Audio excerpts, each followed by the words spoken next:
Right, here we have the SQ ESP 500.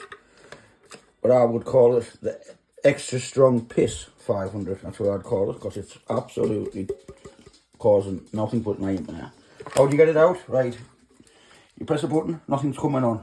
So if you press the button, nothing comes on. That's the way it goes. It comes out up over. So it goes up, comes out the top way. So you take it out that way. So it comes out that way. You get it out, strip it all down. If you have a multimeter, I have this one. There's a pin meter.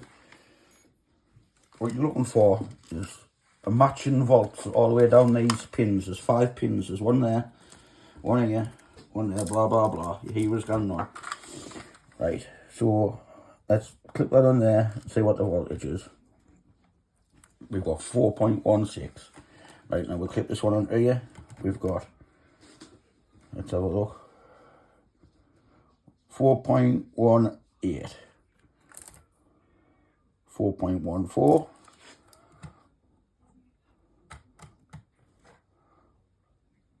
See if we can get a decent reading. We've got 4. This is a lower one compared to the others, so this is a volt lower. So this one might need working. We don't know yet though, we'll keep going. It's 4.1, so that's gone back up. Now we're going on the other side. You can't really see it, but when you've got your battery, you'll see it. But I'm just testing it again. The same thing. 4.2. 4.1. 4.1. That's in 4.1 on there. Right, so now we know this battery pack, this battery cell here is the wrong voltage. So now I'm going to get this little RC car charger and put the crocodile clips on. Don't worry if you make a mistake, this will tell you. So I'm going to put it on wrong, so it'll tell me it's wrong, just so you know.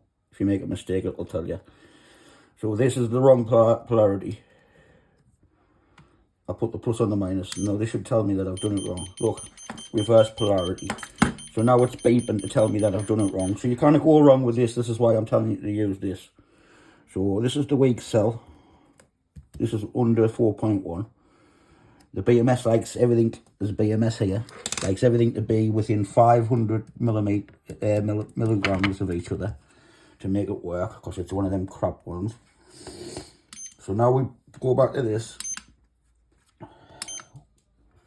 We've got fast charge, balance, we've not balancing nothing yet. Right, charge, we're going to go straight for 5 amps because it's got 4 amps in, 4 volts in. Check the battery, we're making sure it's okay. I've put everything on right. Press confirm. Right, look, it was low voltage, it was 399 when I first come in. Look, it's taking amps. So when it takes amps, that means the battery cell's low. You want that to read 0003 or 0000. I'll show you a good cell. So now you've seen a bad cell. That's a bad cell. We're fixing this cell. When we come back off the video, I'll fix that cell. But I'm going to take you to a good cell. So now we're going to a good cell.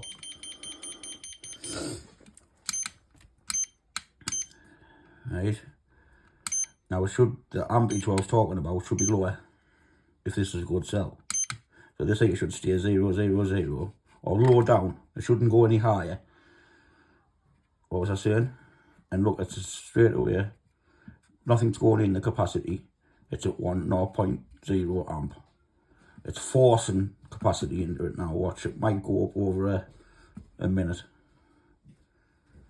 But we're not waiting a minute. But that's a good cell. Now you know you've seen a bad cell, you've seen a good cell. We'll go back to this one.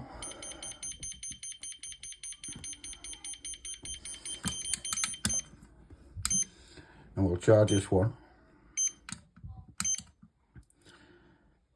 And obviously with the power of this charger on here, it's going to boost the BMS. So when you press the BMS is going to come on. And there you go. Just a short video on these ESP 500 batteries. Thanks again. Catch us next time.